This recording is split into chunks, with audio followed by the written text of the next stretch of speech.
Hi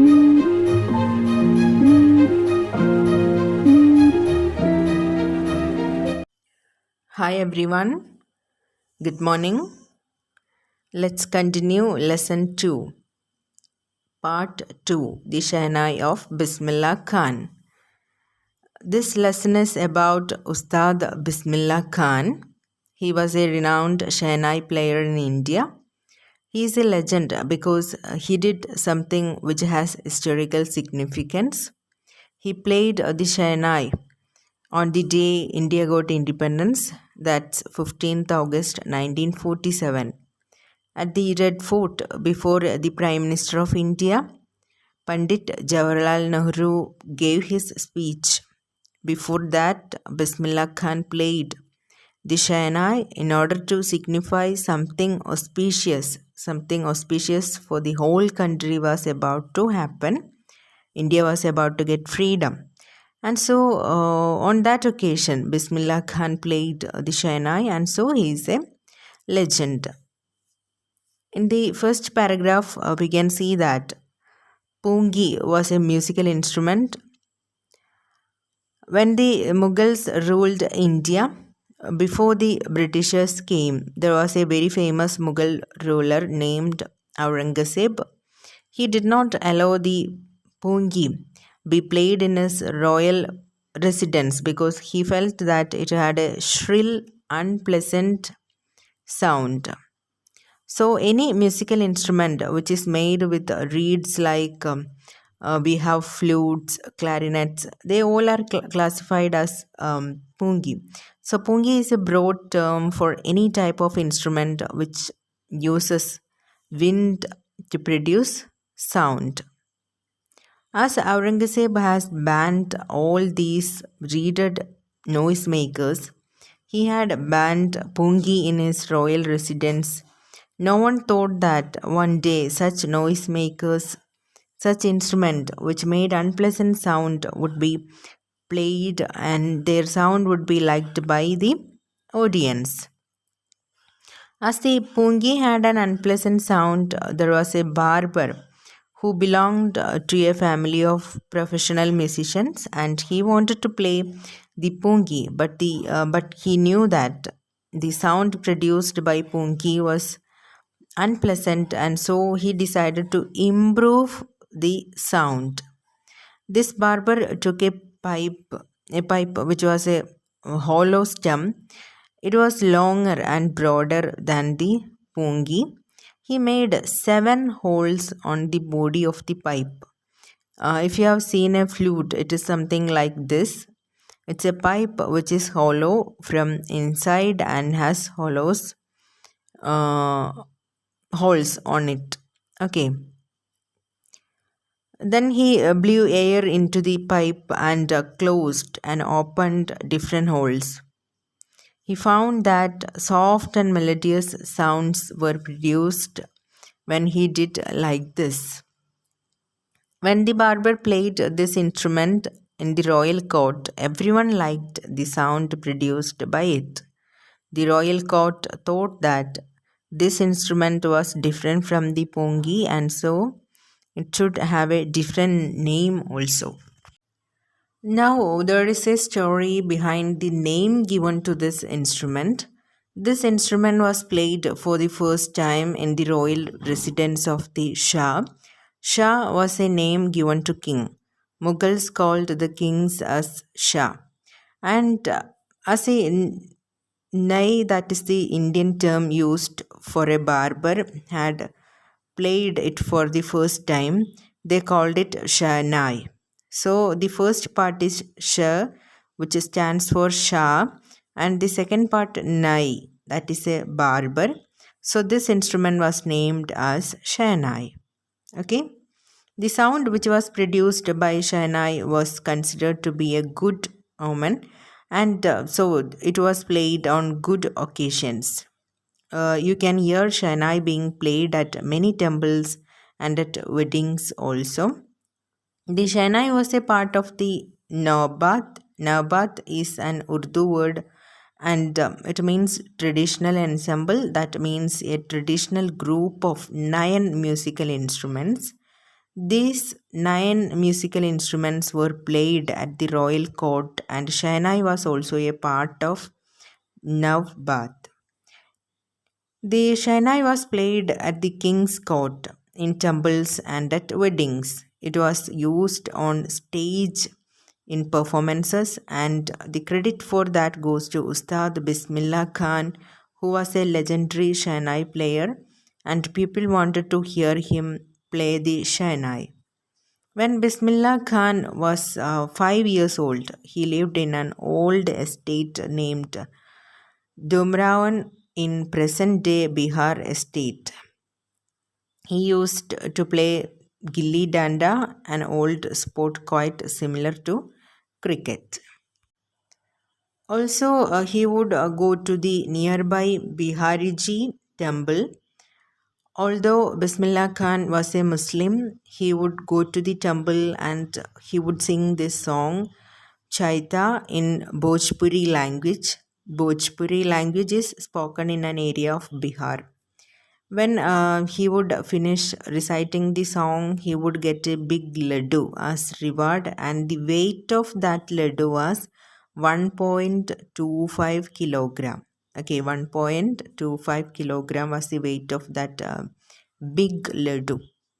And from which temple he got it? Yes. From which temple? Yes, the nearby Bihariji temple. This was a prize given to Bismillah Khan by local Maharaja for singing the Chaita. The writer says that this incident occurred when Bismillah was 5 years old, that he would get this laddu as a reward, and after 80 years, Bismillah Khan earned the highest civilian award in India, that is Bharat Ratna. So, this is the difference that he has traveled in his life. At 5 years of age, he would get a 1.25 kg laddu as a reward, and at 80, he achieved the highest civilian award in India, that is the Bharat Ratna. Bismillah Khan was born on 21st March 1916 in a family of musicians in Bihar. We can say that this great musician acquired the skill of playing the Shehnai from his ancestors. His grandfather was a great Shehnai player. He played the Shehnai in the court of the Bhojpur king. His father and all paternal ancestors were also great Shehnai players. Bismillah Khan ji also started learning music at an early age. When Bismillah Khan was just 3 years old, his mother took him to his parents' house.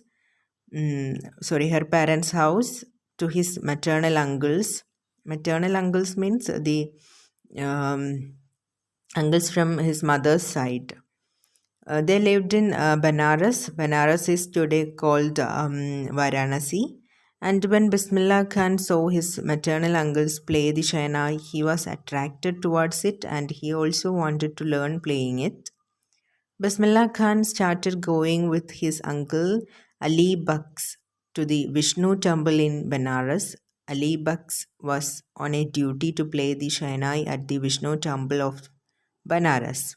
When Bismillah Khan saw his uncle Ali Baks play the Shainai, he would get attracted towards it, that he would sit there for hours listening to him play the Shainai. Gradually, Bismillah Khan also started learning playing the Shainai, and he would practice throughout the day. He never got tired. He was so captivated by the Shainai. For many years, Ustad Bismillah Khan remained in Banaras. He would visit the temple of Balaji, a temple of Managala Maya, and would remain on the bank of river Ganga, where he would practice playing the Shahnai all by himself. Here we come to know about the talent of Ustad Bismillah Khan. He was so inspired and motivated by the river Ganga. It provoked him to improve his performance, and he also invented many ragas Many ragas that were considered impossible to be produced by a Shahnai. Ustad Bismillah Khan worked hard and invented different sounds with the Shahnai. When Bismillah Khan was 14 years of age, he accompanied his maternal uncle Ali Baks to the Allahabad Music Conference. Ustad Fayaz Khan, he was a renowned classical vocalist, was impressed by his performance and said that if he would work hard like that, he would make a name in the field of music.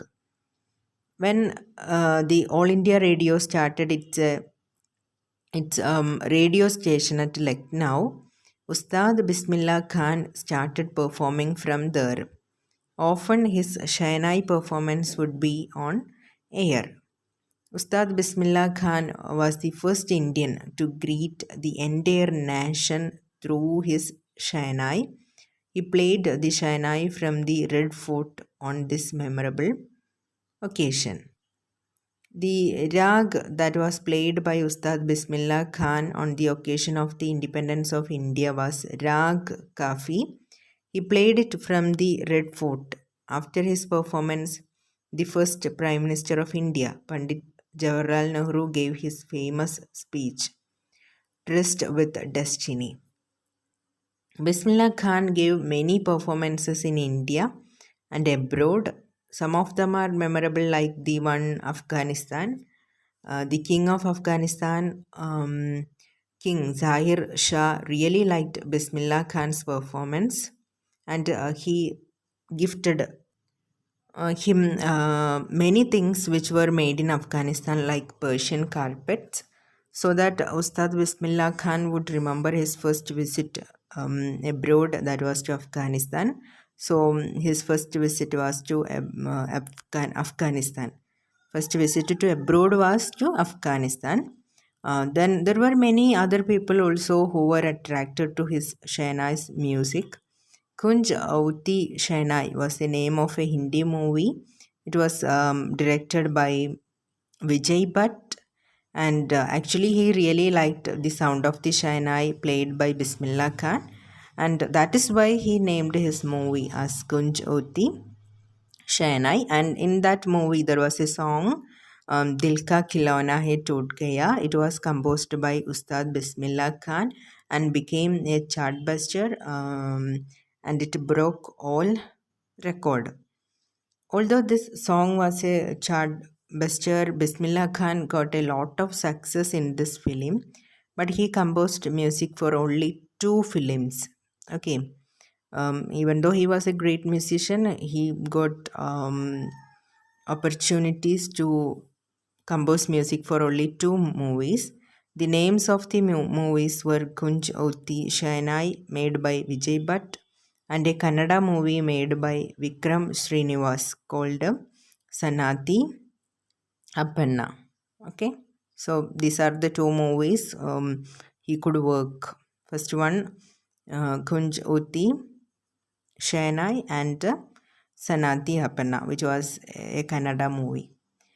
Then Ustad Bismillah Khan would say that he did not like the artificial world of films and the glamour that was there in the film world. That was why he did not compose music for many movies. Okay, actually, he didn't like the film world, that artificial world of films, and the glamour that was there in the film world. So he was not ready to compose music for many other movies. So these are the two movies he could compose music. Bismillah Khan got a lot of recognition and was honored with awards. Bismillah Khan ji performed all over the world. He performed in United States of America at the Lincoln Center Hall. He performed in Montreal, Australia in the World Exposition. He performed at the Cannes Art Festival, and he also performed in Japan at the Osaka Trade Fair. Okay. Then Tehran is located in Iran. Bismillah Khan was so famous all over the world that in Tehran, an auditorium has been named after him. Okay, so in Tehran, there was an auditorium which was named after him. He was famous all over the world. Ustaz Bismillah Khan has been awarded with these national awards. When Ustad Bismillah Khan received India's highest civilian award, Bharat Ratna, in the year 2001, his eyes were shining. He was very happy because his hard work had been recognized, and he gave an important message to the country. He told all the Indians to teach music to their children because music is the richest tradition of India. He said that even the Western countries wanted to learn India's music. He loved music that much, so he told all the Indians to teach their children music because it is a tradition, richest tradition of India. And he even said that the Western countries wanted to learn India's music. Our music is that much rich. Okay. Although Ustad Bismillah Khan ji had traveled all over the world, he was given so much respect and recognition. He remained rooted. Benares, where he learned music, and Damran, where he was born and brought up, were the two most wonderful towns of the world for him. So Benares and Damran were the two what wonderful towns for him. One was